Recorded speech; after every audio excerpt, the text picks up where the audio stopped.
जय हिंद साथियों, स्वागत है आपका हमारे YouTube चैनल ज्ञान आरबीएल में। दोस्तों आपको बता दें कि आपके यूपीएसआई के एग्ज़ाम चलने वाले हैं, कल से ही लग जाएंगे दोस्तों। तो ये वीडियो आपके लिए इम्पॉर्टेंट हो सकती है, जिसमें हम संपूर्ण उत्तर प्रदेश के बारे में, जो कि उसके मोस्ट इम्पॉर्टेंट क्वेश्चन होंगे, लगभग हम दोस्तों 150 के आसपास क्वेश्चन कर रहे होंगे इसी वीडियो में। और आपको बता दें कि स्पेशल हमने उत्तर प्रदेश करंट अफेयर की भी वीडियो आज डाली है दोस्तों, उसे भी देख लीजिएगा। उसमें भी हमने लगभग 100 या 150 क्वेश्चन आधे घंटे में कंप्लीट किए हैं। तो चलिए उसका लिंक हम नीचे दे देंगे, जिससे कि आपको ज़्यादा मेहनत ना करनी पड़े। तो जाकर के नीचे लिंक मिल जाएगा, देख सकते हैं। तो चलिए दोस्तों शुरू करते हैं। आज हम उत्तर प्रदेश के बारे में देखेंगे, बहुत अच्छे से समझेंगे, कोई दिक्कत होने वाली नहीं है। तो चलिए शुरू करते हैं। चलिए सबसे पहले दोस्तों हम देखेंगे कि उत्तर प्रदेश की जनसंख्या कितनी। क्वेश्चन यहां से भी बन जाते हैं दोस्तों कि इसकी जनसंख्या कितनी है। ठीक है, तो कितनी जनसंख्या दोस्तों, ये 2011 के अनुकूल है दोस्तों, 2011 के उस पे है, आपको पता है। अब 2021 में जनगणना हो रही है, तो इसके जब रिपोर्ट आएगी दोस्तों तब देखा जाएगा।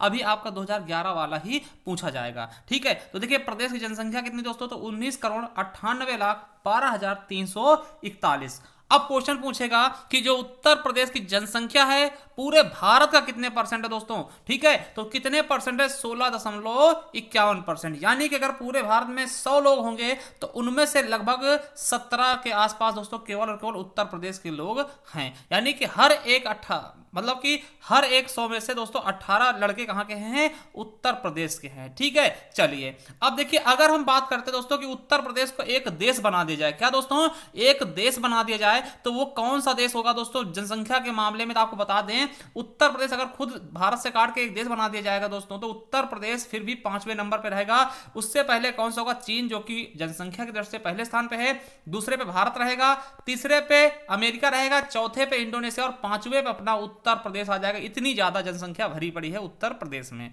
ठीक है, तो आप समझ सकते हैं। ठीक है, चलिए अब देखिए जनसंख्या की दृष्टि से उत्तर प्रदेश का कौन सा स्थान है भारत में, तो पहला स्थान है। क्वेश्चन आ सकता है कि जनसंख्या की दृष्टि से उत्तर प्रदेश का कौन सा स्थान है, तो पहला स्थान है अपने भारत में। और दोस्तों क्षेत्रफल की दृष्टि से कौन सा है, किसका है, तो राजस्थान। आपको पता होगा राजस्थान क्षेत्रफल की दृष्टि से सबसे बड़ा राज्य है। ठीक, जनसंख्या की दृष्टि से अपना उत्तर प्रदेश और क्षेत्रफल की दृष्टि से राजस्थान। चलिए देखिए, जो ये आपको बता दें कि जनसंख्या दृष्टि से प्रथम स्थान है उत्तर प्रदेश का, तो उसके बाद दोस्तों 5 याद रखने कौन कौन से होंगे। तो पहले अपना उत्तर प्रदेश है, दूसरे पे महाराष्ट्र जनसंख्या दृष्टि से, तीसरे पे बिहार है, चौथे पश्चिम बंगाल और 5वें पे आपका एमपी है, मध्य प्रदेश है। ठीक है, अब बात करते हैं क्षेत्रफल की दृष्टि से दोस्तों, तो क्षेत्रफल की दृष्टि से उत्तर प्रदेश का चौथावां स्थान है। कौन सा है, चौथा स्थान है। 3 राज्य इससे बड़े हैं, कौन कौन से, पहले पे राजस्थान, दूसरे पे मध्य प्रदेश, तीसरे पे महाराष्ट्र और चौथे पे आपका उत्तर प्रदेश। अब देखिए कभी कभार पूछते हैं कि उत्तर प्रदेश में कितने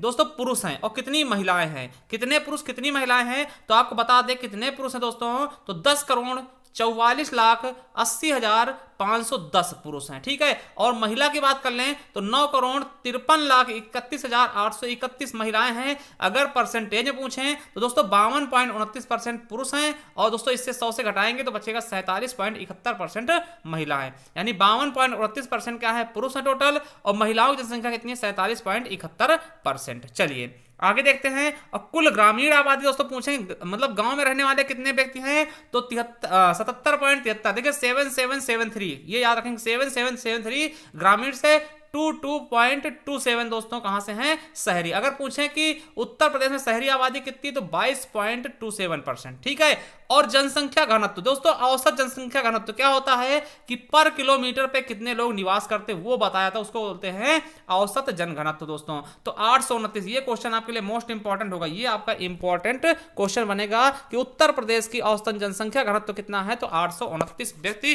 प्रति व्यक्ति है ना। चलिए अब देखिए कुछ चीजें कि दोस्तों उत्तर प्रदेश जब ऐसे बना हुआ है, आपको पता होना चाहिए कि दोस्तों इसके पूर्वी में सबसे जिला कौन है, पश्चिमी में कौन से, उत्तर में कौन से और दक्षिण में कौन सा जिला है। तो आपको बता दें, अगर पूछा जाए कि उत्तर प्रदेश का सबसे पूर्वी जिला कौन सा है, तो बलिया है। कौन सी, बागी बलिया दोस्तों। किसके साथ सीमा लगाती है पूर्व में, तो बिहार के साथ। और सबसे पश्चिमी दोस्तों तो शामली है, किसके साथ छूती है, तो हरियाणा के साथ। और दोस्तों सबसे उत्तरी सहारनपुर है, किसके साथ, हिमाचल प्रदेश के साथ। कौन से, हिमाचल प्रदेश के साथ दोस्तों सहारनपुर। और सबसे दक्षिण में दोस्तों सोनभद्र। ठीक, क्या है? सोनभद्र। और थोड़ा सा इनके बारे में बात करें दोस्तों तो आपको पता होना चाहिए कि हिमाचल प्रदेश से लगने वाला एकमात्र जिला सहारनपुर ही है, जो कि सबसे उत्तरतम जिला है। ठीक है, और दोस्तों 4 जिलों को स्पर्श करने वाला, समझिएगा, 4 जिलों को स्पर्श करने वाला, सॉरी 4 राज्यों को स्पर्श करने वाला एकमात्र जिला है पूरे भारत का। कौन सा है वो? सोनभद्र। याद होगा, सोनभद्र 4 जिलों को टच करने वाला एकमात्र, सॉरी 4 राज्यों को टच करने वाला एकमात्र जिला आपका सोनभद्र ही है। ठीक है, और सहारनपुर दोस्तों 3 जिले को टच करता है अपने उत्तर प्रदेश का। उत्तर प्रदेश का एकमात्र जिला जो हिमाचल प्रदेश को टच करता है वो है आपका सहारनपुर। ठीक है, चलिए अब देखिए, 3 तरफ से ललितपुर से, देखिए 3 तरफ से मध्य प्रदेश से घिरा हुआ राज्य कौन सा है? ऐसा राज्य जो तीनों तरफ से मध्य प्रदेश से घिरा हुआ है उसको बोलते हैं दोस्तों ललितपुर। तो याद रखेंगे, ललित भाई जो है दोस्तों तीनों तरफ से क्या? मध्य प्रदेश से घिरे हुए हैं ना, एमपी से घिरे हुए हैं। कौन? ललित भाई ना। और ललित भाई के यहाँ क्या है? सबसे कम मुस्लिम आबादी है। क्या याद रखेंगे? ललितपुर में सबसे कम मुस्लिम आबादी, और ललित भाई सबसे गुस्सा रहते हैं, इसीलिए दोस्तों क्या होता है, ये सबसे कम जिलों के साथ सीमा साझा करते हैं, केवल और केवल झांसी के साथ। देखिए क्वेश्चन आएगा कि सबसे कम जिलों को स्पर्श करने वाला जिला कौन सा है? तो ललितपुर ही है दोस्तों, जो 3 तरफ से मध्य प्रदेश से घिरा हुआ है और एक तरफ उत्तर प्रदेश से टच है और किससे? झांसी के साथ में। ठीक है, चलिए अब देखिए, सबसे कम जिलों को टच करता है ललितपुर, तो सबसे ज्यादा जिलों को कौन टच करेगा? तो बदायूं करता है। कौन करता है? बदायूं करता है दोस्तों। ठीक है, चलिए अब दोस्तों कुछ हम देखते हैं विशेष के बारे में। ठीक, यहां से क्वेश्चन आपके बन सकते हैं और बने हैं और बनते रहेंगे। तो जनसंख्या की दृष्टि से पूछेंगे दोस्तों, तो जनसंख्या की दृष्टि से सर्वाधिक जिला कौन सा है? तो प्रयागराज में सबसे ज्यादा जनसंख्या, और सबसे कम जनसंख्या कहां है? तो महोबा में। उसी प्रकार से जनघनत्व सबसे ज्यादा कहां है दोस्तों? तो उत्तर प्रदेश में सबसे ज्यादा जनघनत्व किस जिले में है? तो गाजियाबाद में। और सबसे कम जनघनत्व कहां है? तो ललितपुर में है। ठीक है, और दोस्तों अगर साक्षरता की बात करते हैं, सबसे ज्यादा साक्षर कहां के हैं दोस्तों? तो गौतम बुद्ध नगर के हैं। ठीक है, और सबसे कम कहां के? तो श्रावस्ती में है। ठीक है, श्रावस्ती में सबसे कम पढ़े लिखे लोग हैं।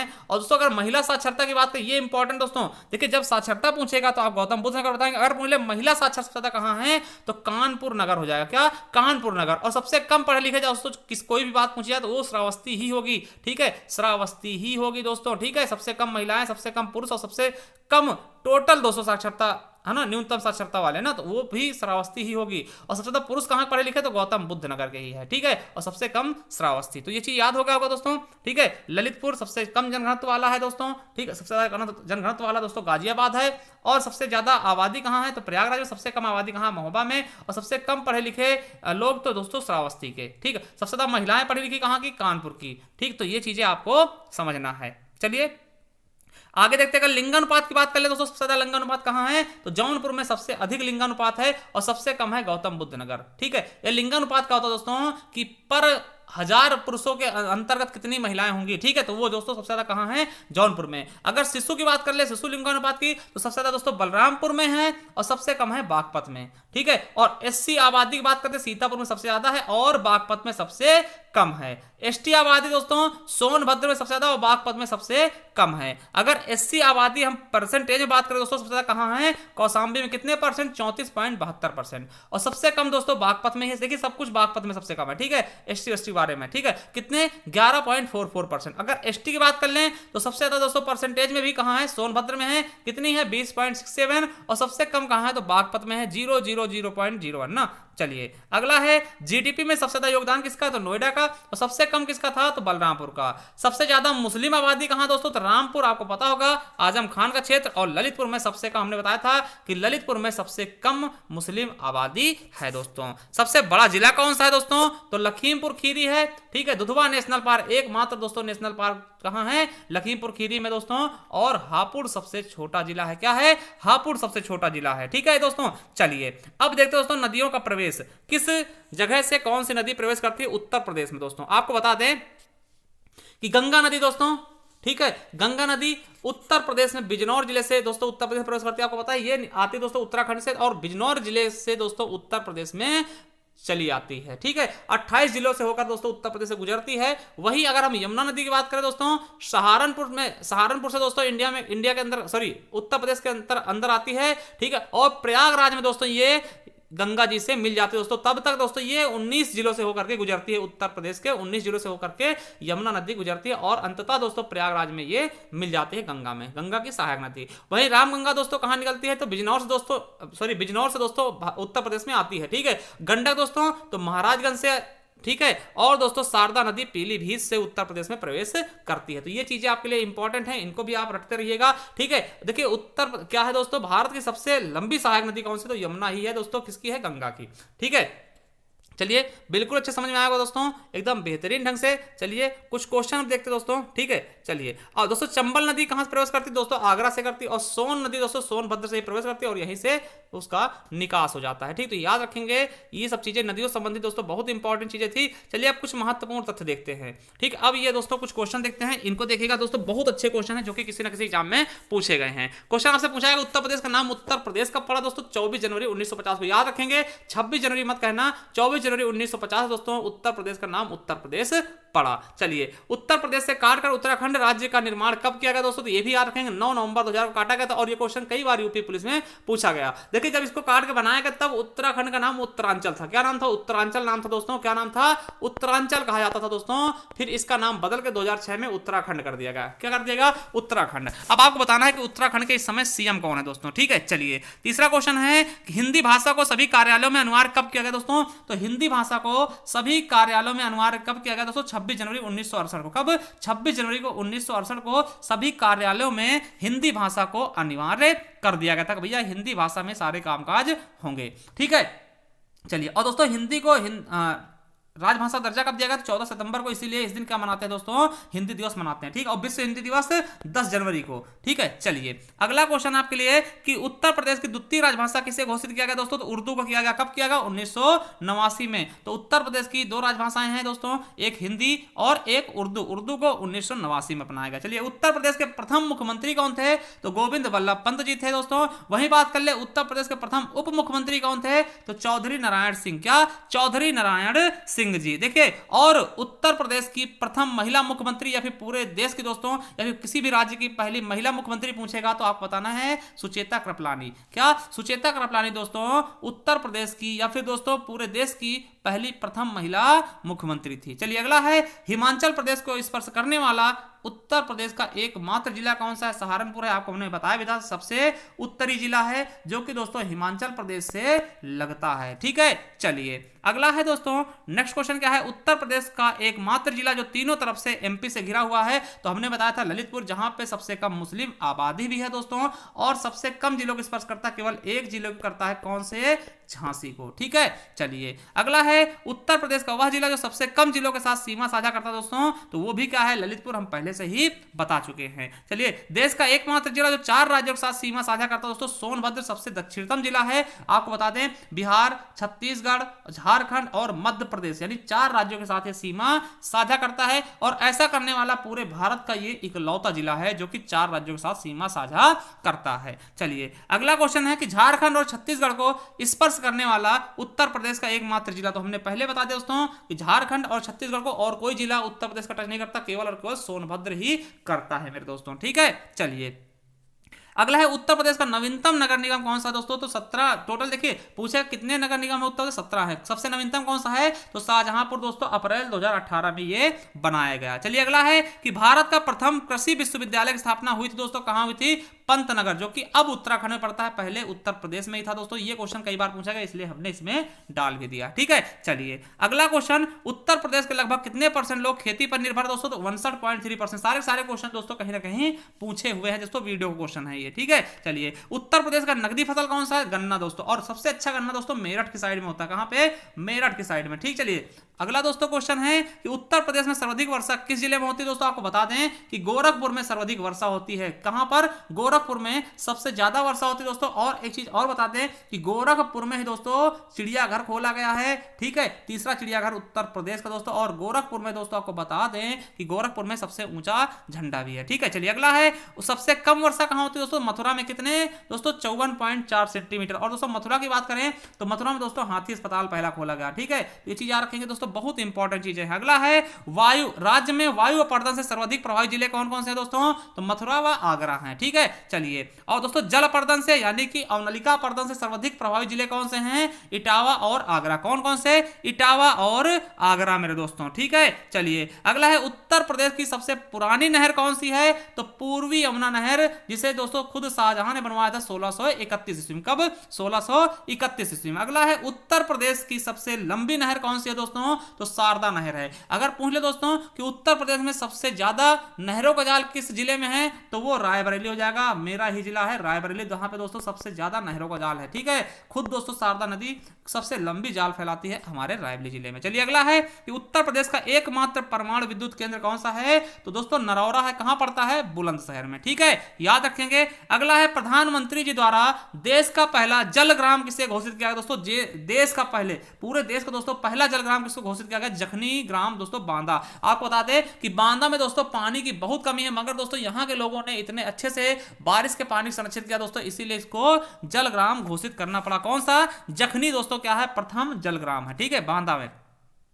अगला दोस्तों भारत का प्रथम रात्रि वन्यजीव पार्क यानी कि नाइट सफारी पार्क कहां है दोस्तों? तो ग्रेटर नोएडा उत्तर प्रदेश में। चलिए अगला है उत्तर प्रदेश का एकमात्र राष्ट्रीय उद्यान कौन सा है? तो दुधवा है दोस्तों। लखीमपुर खीरी 1977 में इसे घोषित किया गया था। चलिए अगला क्वेश्चन, उत्तर प्रदेश में कुल कितने टाइगर रिजर्व घोषित किए जा चुके दोस्तों? 3। कौन कौन से? एक दुधवा है, अमनगढ़ है और पीलीभीत है। दोस्तों पीलीभीत को दोस्तों कौन सा पुरस्कार मिला है दोस्तों? आपको पता हो जाए पीलीभीत को दोस्तों कौन सा पुरस्कार मिला, ये हमें बताइएगा कमेंट में। ठीक है, अगला है उत्तर प्रदेश सबसे बड़ा वन्यजीव विहार कौन सा है? दोस्तों हस्तिनापुर वन्यजीव विहार उत्तर प्रदेश का सबसे बड़ा जिला। आपको पता होगा हस्तिनापुर में दोस्तों कौन रहता था? एकलव्य द्रोणाचार्य ना, वही वाले। तो याद रखेंगे सबसे बड़ी जगह रहते थे, इसीलिए सबसे बड़ा वन्यजीव विहार कौन सा है? हस्तिनापुर। वही बात करते हैं उत्तर प्रदेश का सबसे छोटा वन्यजीव विहार कौन सा दोस्तों? तो याद रखेंगे महावीर स्वामी जी एकदम छोटी जगह में रहते थे। यहाँ पे महावीर स्वामी जी एकदम छोटी जगह में रहते थे, तो याद रखेंगे महावीर स्वामी वन्यजीव विहार ललितपुर। ठीक है, चलिए अगला है उत्तर प्रदेश सबसे बड़ा पक्षी विहार कौन सा है दोस्तों? तो लाख बहुसी दोस्तों, जहां पे लाखों लोग हों, ठीक है, जहां पे लाखों पक्षी हों वही तो सबसे बड़ा पक्षी विहार होगा। तो याद रखेंगे लाख बहुसी सबसे बड़ा पक्षी विहार होगा, जो कि कहां है? कन्नौज में दोस्तों। ठीक है, चलिए अगला है उत्तर प्रदेश सबसे छोटा दोस्तों, छोटा कौन सा? पटना दोस्तों। उत्तर प्रदेश का कोई मतलब नहीं, बिहार में इसका काम है पटना का, मगर ये उत्तर प्रदेश में, इसलिए याद रखेंगे दोस्तों ये छोटी मतलब सबसे छोटी चीज पूछे तो क्या है हमारे हिसाब से उत्तर प्रदेश वालों के लिए? क्या पटना बहुत छोटी चीज है, यहाँ लखनऊ चलता ना। तो याद रखेंगे कि सबसे छोटा दोस्तों पक्षी विहार कौन सा है? पटना है। ठीक, कहां पड़ता है? एटा में। ठीक है, एटा में। ऐसा मत सोचिएगा कि बिहार का है दोस्तों, इसका नाम पटना है। ठीक है, हम याद करने के लिए बोल रहे हैं कि सबसे छोटा क्या होगा? पटना हो जाएगा। सबसे बड़ा कौन सा होगा? लाख बहुसी, जहां पे लाखों लोग हो ना। चलिए अगला है उत्तर प्रदेश का प्रथम पक्षी विहार कौन सा दोस्तों? तो चंद्रशेखर आजाद पक्षी विहार, जिसे नवाबगंज पक्षी विहार के नाम से भी जानते हैं, उन्नाव में पड़ता है दोस्तों। याद रखेंगे, बहुत इंपॉर्टेंट है ये वाला। चलिए अगला है सुरहाताल पक्षी विहार, जिसे जयप्रकाश नारायण पक्षी विहार के नाम से जाना था, किस जिले में दोस्तों? याद रखेंगे, चाहे आपसे पूछे सुरहाताल पक्षी विहार या फिर पूछे जयप्रकाश नारायण पक्षी विहार, तो दोनों का आंसर दोस्तों वही होगा। क्या होगा?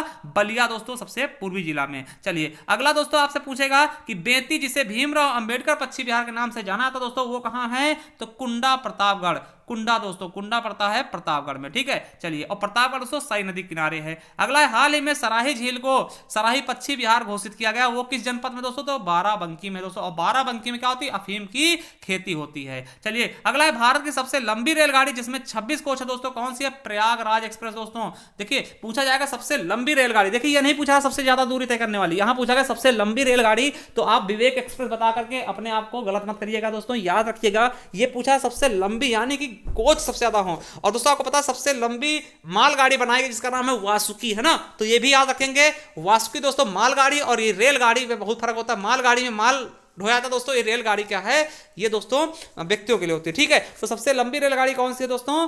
प्रयागराज एक्सप्रेस, जिसमें 26 डिब्बे होते हैं। ठीक है, चलिए अगला है कि उत्तर प्रदेश में जैव प्रौद्योगिकी पार्क की स्थापना कहां की गई है दोस्तों? बक्सी तालाब लखनऊ में दोस्तों। ठीक है, बक्सी तालाब पड़ता है दोस्तों, कहां पड़ता है? लखनऊ में। चलिए अगला है कि पशु चिकित्सा अनुसंधान केंद्र कहां है? तो दोस्तों कहां है? बरेली में। ठीक है, और दोस्तों बरेली, और याद रखेंगे दोस्तों केंद्रीय बकरी अनुसंधान केंद्र कहां है? दोस्तों मथुरा में है, मखदूमपुर दोस्तों पड़ता है। मथुरा में क्या है? बकरी अनुसंधान केंद्र है। चलिए अगला क्वेश्चन देखते हैं, भारतीय गन्ना रिसर्च सेंटर कहां है दोस्तों? तो भारतीय गन्ना रिसर्च सेंटर कहां है? तो लखनऊ में दोस्तों। प्रजनन बात करें दोस्तों कोयम्बटूर हो जाएगा। ठीक है, दलहन अनुसंधान संस्थान दोस्तों मोस्ट इंपॉर्टेंट, दलहन अनुसंधान केंद्र कहाँ है? तो कानपुर में है दोस्तों। कहाँ है? कानपुर में है। अगला है लखनऊ चित्रकला शैली के जनक कौन माने जाते हैं दोस्तों? कौन माने जाते हैं? असित कुमार हलदार जी। ठीक, कौन? असित कुमार हलदार जी। चलिए अगला है कि उत्तर प्रदेश के चित्रकला विकास में ग्राफिक विद्या की शुरुआत किसने की? तो किसने की दोस्तों? ललित मोहन सेन। किसने? ललित मोहन सेन जी द्वारा किया गया। चलिए अगला है कि अयोध्या के किस संगीतकार ने शास्त्रीय संगीत में टप्पा शैली का विकास किया दोस्तों? किसने किया था? खुशी महाराज ने। किसने दोस्तों? खुशी महाराज। दोस्तों यूपी पुलिस में पूछा गया क्वेश्चन है। ठीक है, तो टप्पा शैली का किसने विकास किया? खुशी महाराज ने। चलिए अगला क्वेश्चन है जौनपुर के सुल्तान हुसैन सरकी ने किसकी धुन पर बड़ा ख्याल का विकास किया दोस्तों? किस धुन पे किया था? तो कव्वाली। ठीक है, यूपी पुलिस में पूछा गया ये भी क्वेश्चन दोस्तों। अगला है किस तबला वादक का जन्म बनारस के कबीर चौरा में हुआ था दोस्तों? तो किसका हुआ था? तो याद रखेंगे दोस्तों, पंडित किशन महाराज जी का। ठीक है, ये मंडी परिषद के क्वेश्चन है दोस्तों। ठीक है, चलिए अगला है मिर्जापुर जिले में वर्षा ऋतु में गाया जाने वाला प्रमुख लोकगीत कौन सा? तो कजली है। कौन सा है? कजली है मेरे दोस्तों। ठीक है, चलिए अगला है पूर्वांचल का प्रसिद्ध लोकगीत कौन सा है जो बच्चे के जन्म समय पे गाया था दोस्तों? जब बच्चा पैदा होता है तब पूर्वांचल में कौन सा गीत गाया था दोस्तों? तो सोहर गाया था। कौन सा? सोहर लोकगीत गाया जाता है। चलिए अगला है कि बुंदेलखंड में फसल की कटाई के समय किया जाने वाला नृत्य कौन सा है दोस्तों? सैरा। ठीक है, जैसे मान लिया अभी दोस्तों क्या होता है, अभी दोस्तों अभी धान कट रहे हैं, तो धान कटेंगे दोस्तों, तो आप धान से क्या निकलता है दोस्तों? पैरा निकलता है ना, पैरा। आपको पता होगा पैरा बोलते हैं ना, उसको आप लोग क्या बोलते हो हमें नहीं पता दोस्तों। जो डंठल होता है धान का उसको पैरा बोला था, उसी से याद कर लेंगे कौन सा नृत्य होगा? सैरा नृत्य ना, पैरा सैरा। ठीक है, जब फसल कटाई हो जाएगी। चलिए अगला है चरकुला नृत्य प्रसिद्ध दोस्तों, मोस्ट से भी मोस्ट इंपॉर्टेंट कहाँ का है? ब्रज क्षेत्र का दोस्तों। ठीक, कहाँ का है? ब्रज क्षेत्र का। लठमार होली दोस्तों कहाँ के हैं? बरसाना की। कहाँ के दोस्तों? बरसाना। ठीक है, चलिए अगला है पुत्र जन्मोत्सवों के समय जब पुत्र का जन्म होता है दोस्तों तो बुंदेलखंड में किया जाने वाला मुख्य नृत्य कौन सा? तो ख्याल नृत्य। देखिए पुत्र का ही तो ख्याल आता है सबके कि जब पुत्र हो कहीं पुत्री न हो जाए, ऐसे लोगों को विचार है। ठीक है, तो याद रखेंगे पुत्र का क्या आता है? ख्याल आता है। ठीक है, चलिए अगला है ब्रज क्षेत्र में होली पर दोस्तों 108 दीपकों का पिंजरा सिर पर रखकर किया जाने वाला महिलाओं द्वारा नृत्य को क्या कहते हैं? तो चरकुला बोलते हैं दोस्तों। 108 दीपों का समूह होता है और उसको दोस्तों पिंजरे में रखकर दोस्तों और सिर पे रखकर महिलाएं नृत्य करती हैं, इसको बोलते हैं चरकुला नृत्य। चलिए अगला है यूनेस्को ने विश्व धरोहर की सूची में राज्य के मूर्त धरोहर को शामिल किया कौन कौन से दोस्तों? तो आपको बता दें, ताज को दोस्तों 1983 में, आगरा किले को 1983 में और फतेहपुर सीकरी को 1986 में। ठीक है, चलिए अगला है यूनेस्को ने विश्व विरासत की सूची में शामिल राज्य की अमूर्त धरोहर कौन कौन सी दोस्तों? तो काशी को सिटी ऑफ म्यूजिक के रूप में और कुंभ मेला को 2007 में। ठीक है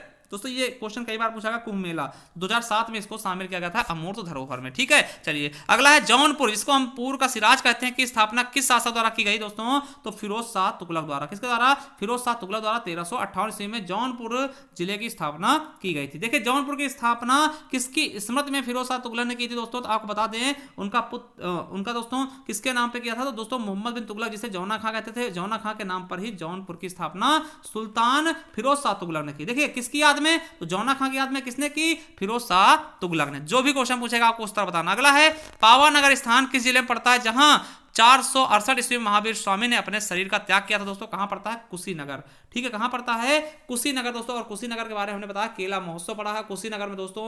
कुशीनगर में ही दोस्तों क्या है?